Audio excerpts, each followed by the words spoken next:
You maximize your collective access to your customers if you concentrate. If you're selling capital goods to a variety of other factories, say I'm selling machinery like silicon, like Applied Materials, machinery for making silicon, etching silicon wafers. All the companies I want to sell to are in Silicon Valley, say. So that's where I locate. That's where I build my company up. Or if I'm selling car parts, I'm going to want to be near car assembly plants to sell them. And not just one company, but maybe many companies will buy my door handle. Conversely, if I'm in a cluster, I have maximum access to inputs, to possible supplies. And by the way, ones that haven't even been invented yet, but I'll come to that. And also access to intermediaries, merchants, who can bring in supplies from far away, so I don't have to do it. They'll do it for me. They may already have it. I mean, when you live in a city and you need a piece of hardware, you walk a few blocks away, hardware store has all this stuff you need to do home repairs.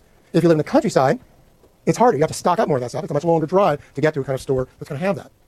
And that goes for industry as well. So what you get is total distance minimization and total access maximization through clustering, being close to each other. Competition is also important. But being close to your fellow producers, whether it's shoes or video games, is important to know what's going on in the industry. You've got to be in the know. And shoes are a very old product, but they're very fashionable. So you've got to know what's fashionable, you know? You have to know what's coming out from Prada next year, next quarter. Same with video games. You've got to know what the other guys are doing. And yes, you can buy their games and look at them, but it's much better to be close. Now, they're not all close, you know, Nintendo and so on, but why do you have a big cluster of video game makers in the Bay Area? They're also, by the way, close to all the skilled people who are good with web work, good with computers, the computer suppliers who can make specialized computers for their video game. They know what the next generation of computers is going to look like. They're going to know what the next generation of handheld devices. So why is Zynga sitting in San Francisco near, you know, where Facebook is down in Palo Alto, but they're all in the same orbit? Yes? I read that California Street, San Francisco is the most expensive real estate for business. It's more expensive than Manhattan. California Street? Yeah. I don't buy that. I don't believe that. It is expensive north of market, but actually most of the tech action's south of market.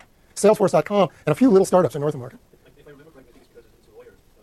Well, there are a lot of high-priced lawyers up there. That's true in Embarcadero Center. They cluster in Embarcadero Center. Why are lawyers supposed to? Because they talk to each other. They have lunch with each other. They go to the same courthouses. They all know each other. And they subcontract each other. It's all about being in the know. Because they don't need parts, right? The two things that lawyers need is a labor pool of lawyers. So that's why you're often in big city centers. You need to be close to the people you're representing. That's why you're in big city centers, because a lot of the big companies are there. And then you need to be in the know, so you actually need to be next to each other. Exactly this point.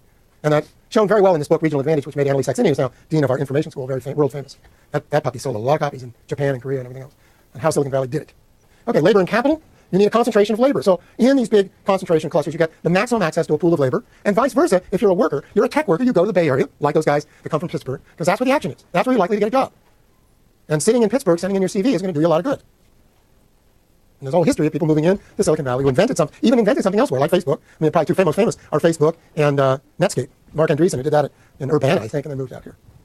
I'm sure there's other cases I can't think of offhand. And labor isn't just generic labor. It's labor with more variety of skills, better skills. You can find what you need. You can find very specialized niche labor, niche products. You know, those things you're going to need, and especially in a highly dynamic industry like high tech, you've got to be getting the very best part and the very best person to do your work. Can't just be anybody. And finally, access to capital. Now, when Pittsburgh was great, the Mellon Bank became one of the biggest banks in America by funding Pittsburgh companies. And the Mellons understood steel. They didn't understand much else. This guy here was the Secretary-Treasurer under Hoover, who thought that the best way to solve the banking problem in 29 to 33 was to let them all collapse. And he did a pretty good job of it, which, of course, brought us the Great Depression. But if you go to Silicon Valley, what kind of capital you have there? Venture capital. Invented in Silicon Valley to serve Silicon Valley, with specialized knowledge of Silicon Valley and lots of bucks to do highly risky venture startups. I'll talk more about them when I talk about finance. Finally, clusters and places. Well, if factories create places, clusters create bigger places. And indeed, our ordinary understanding of industrial location is not factory by factory. It's these big clustered places. We go constantly in popular talk, and, you know, prof talk. We always refer to Pittsburgh, Snore, and steel, Detroit, and cars, Manchester, and textiles, Coventry, and cars, Sheffield, and silverware, and knives. You know, whole cities built in the Industrial Revolution here in Britain and France, and so on, around particular products or groups of products. And I'll have even more examples in a second. Osaka with steel and metal, the Ruhr Valley in Germany, though it declined as big steel declined. Okay, that part of Germany didn't do too well, while the machinery stuff was all doing fine. That went down, and now it's rebuilding on a new basis. And of course, our greatest clusters are simply cities. And cities are generally clusters of clusters. They're clusters of many industries. The Bay Area is a cluster, well, it's dominated by Silicon Valley now, but it used to be a cluster of food processing, finance, and merchandising in San Francisco. Of course, it had a big port, shipping cluster, commercial cluster. What else did it have? Oh, education and health. It still has biotech and medical instruments, as well as hardware, software of various kinds. LA is not just Hollywood, it's garments. It's certain kind of sportswear, particularly. It has furniture. It has aircraft and aerospace and missiles. And this is what LA was built on. What am I forgetting? Probably more. It also has a lot of food processing, a lot of metalworking, probably more taco factories than any other place outside of Mexico City, and so on. So there's a lot of stuff going on there of different kinds. Okay. So you can try, remember we talked about making technology, making industry happen through industrial parks. Well, they try to make clusters that way. They try to actually repeat a sort of Silicon Valley experience by creating an industrial park that already has the infrastructure, maybe has a labor force nearby, or special, in export zones, you have special controls on labor, you have special wage agreements, you have special taxes, and a lot of countries have done this. Kuala Lumpur, outside Kuala Lumpur, very successfully, Malaysia did it. You see some of these have worked very well. The Maquiladora zone is basically an export zone, and it's worked pretty well for Mexico. And these things are all over the world, and they're ways of creating a kind of space that's preset, predetermined to be ready for lots of industry to cluster. Now, of course, the question is, how much does that industry interact and share infrastructure, or is it just there because you get a tax break? And that brings us to our next topic, which is districts. Because clustering is simply the beginning of an analysis of this idea of agglomeration. And in recent years in economic geography, the analysis has gone much farther to get beyond sort of basic Weberian agglomeration economies, where you're talking about, okay, you share a port, you share buildings, you share roadways. Okay, that's pretty clear, pretty straightforward. And mostly it has to do with cost minimization, of access to labor, access to supplies, and so on. But we've got to dynamize this too. Just like we have to make our individual factory location dynamic, we have to be more dynamic about our discussion of clustering. And that's where this term industrial districts comes in. Now, it's kind of an artificial distinction. Most people don't make the distinction I do. I'm trying to do this in two parts to make it clear to you what's going on. So I have clusters, then I add districts. But as far as I'm concerned, they're kind of the same thing, except that Pittsburgh steel was never quite like Silicon Valley or Hollywood. And the reasons for that have to do with the kind of dynamism, rather than simply sharing coke supplies and the Ohio River. Okay? All right, so the key here is going to be external economies of collective action and of proximity. It's all based on proximity. Spatial proximity is key, including a lot of face-to-face contact. That despite all our improvements in transport and communication, people need to be close together. And it isn't just about transport costs. It's about doing business together. It's about seeing people eye to eye, talking to them, cutting deals, solving problems, and so on and so on. There's whole literature on this if you want to read it. Okay? And what those external economies get for you is not just cost minimization, but higher productivity and innovation. The stuff we talk about with technology. We're making this a dynamic model of location. Okay, what do we mean by industrial districts? Well, there's some historical ones and there are modern ones. The modern ones are pretty well known to you. Silicon Valley, the most famous in the world. Napa, however, Napa and Sonoma wine country is a perfect example of an industrial district. And I had a student write a whole dissertation on this, which nobody says about wine. It's all about terroir and little family histories, but it's basically an industrial district. Movies are a classic industrial district. Fashion garments are an industrial district where people have to be close together and they're extremely dynamic. Things are changing all the time. I'll throw in a little unknown one because I just read an article in The Economist about it. Israel has this little cluster of water tech firms working on water supply, irrigation, sewage treatment, cleaning up water, so on. Kind of interesting specialization that came out of certain needs of Israel, and then the government subsidized them, and off they've gone. And they have a big high-tech labor force. Okay, districts. So I've got 5 points here we'll cover quickly because I'm running out of time. First of all, an industrial district is a thing of many parts, and those parts aren't random. Now, in Pittsburgh, the parts tend to all look like each other. They're one steel mill after another. In Detroit, it's a little more complicated because you have big assembly plants, but you also have a lot of parts plants. But in something like the wine country, that's a model of it, or this is the shoe industry in Brazil, in what's called the Simos Valley. Brazil's the third biggest producer of shoes in the world, and it all comes out of this place. You get not just kind of parallel companies or factories, but this complex of a whole bunch of different things. Now, I don't know too much about shoes, so I'll take the wine industry. That, of course, basically you have vineyards and vintners, right? The wine production. But think of all the things you need for a bottle of wine, and all the things you need to grow. You need grape stock. You need fertilizers and pesticides, and the people who advise you on that. You need grape harvesting and harvesting equipment. Irrigation, and so on. And all that goes into a good vineyard. And then you need, for the production of wine, you need bottles, corks, barrels, huge tanks, motors, labels, and a lot of the stuff is either supplied locally up there or is provided through distributors who bring it from France or Italy or wherever it's coming from. Actually, they bring a lot of oak from Missouri. But you don't have to go to Missouri because there's a guy there who specializes in bringing oak barrels from Missouri just for you, but all the other people. So you share all this input, and everybody specializes, and you get what's called vertical disintegration. I don't know why they call it vertical, because it's not very vertical. It's just disintegration into a lot of parts instead of one big clump. So this is the antithesis of River Rouge auto plant.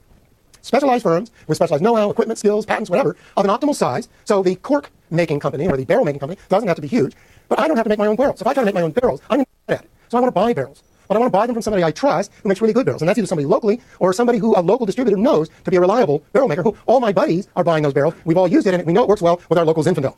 It doesn't screw up the flavor. Or think of the yeast. You can use all these different yeasts.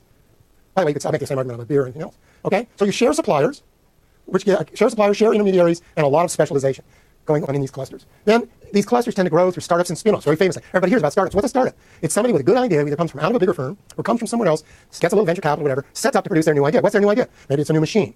Maybe it's a new kind of software. Maybe it's a new product idea.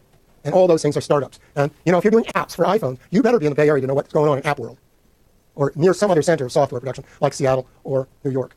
So, and new firms simply multiply this whole process of specialization, and they bring new innovation, and they bring new competition and new ideas. Well, I'm not going to go into that because I'm running out of time. Third, innovation and learning. It has been said, going all the way back to Alfred Marshall, the great economist, whose models had nothing to do with this, but his first book, which was written with his wife, so it leads me to believe that maybe it was her idea, this book he wrote in the 1880s, before he became famous, talked about the industrial centers of Britain. And he talked about how when you were in Sheffield, or you were in Birmingham where they make guns, and he said, everybody knows what's going on, and they know how to do it. And the famous phrase, the secrets of industry are in the air. And it's hard to quantify that, but it's real clear when you do research that this is what's going on, and everybody confirms it. So the secrets of winemaking are in the Napa air. Everybody's talking to everybody. That's how you learn to make wine. You don't just go and read it out of a book, and you don't just go to Davis. You have to go be a part of it. You apprentice, work with somebody, then partner with somebody, then start a firm. That fails, and you try another one. That works, and so on and so on and so on. And it's all about sharing, interaction, and so on, and learning. So that interaction leads to a process of learning and innovation, where people learn, they solve problems, they upgrade their skills, they come up with new equipment that works better, a pump that doesn't bruise the line, or a press that's really better at getting the stems out. And that's the kind of stuff they fiddle all the time in Napa and around California. And so what you get is a kind of thing like the German model of upgrading we talk about, that innovation by steady upgrading going on in these districts all the time. Okay, now, a little more fuzzy idea that I got added in here is the culture and institutions of these districts. That these districts, people come to understand the rules of the game. And people who study these, like Michael Storper, a geographer who used to be here, he wrote this book, The Regional World, about what he called frameworks of action. People understand what in Modena, Italy, are making vinegar. Everybody understands the world of balsamic vinegar. They know how to make it, they know how to market it, and they learn from each other, and there are certain rules of the game. And the rules can be written into local laws. They can be or institutionalized as a local marketing center that helps the companies market their vinegars internationally. So this stuff is more than just open markets and interaction. There are social frameworks around these kind of things. And believe you me, university complexes, medical complexes have very different kinds of rules of the game than, say, Silicon Valley or Hollywood. I mean, we make fun of Hollywood, right? But you better understand the rules. And the rules of Hollywood are not the rules of Silicon Valley geekdom. Okay? It's all about self-presentation and let's do deals and so on. Although the underlying process is very similar, the culture of it is very peculiar because of what Hollywood does and who does it. And we all like to make fun of that if we're not from Los Angeles. And again, this stuff gets institutionalized. You even get things like specialized temp agencies in Silicon Valley to provide technical labor or managerial labor. Or you get local planning offices or industrial manufacturers association who help form policies and umbrella groups to protect and support and promote the industry. And of course, districts make places as well. There was nothing in Hollywood. When they had that sign there, Hollywoodland, it was nothing.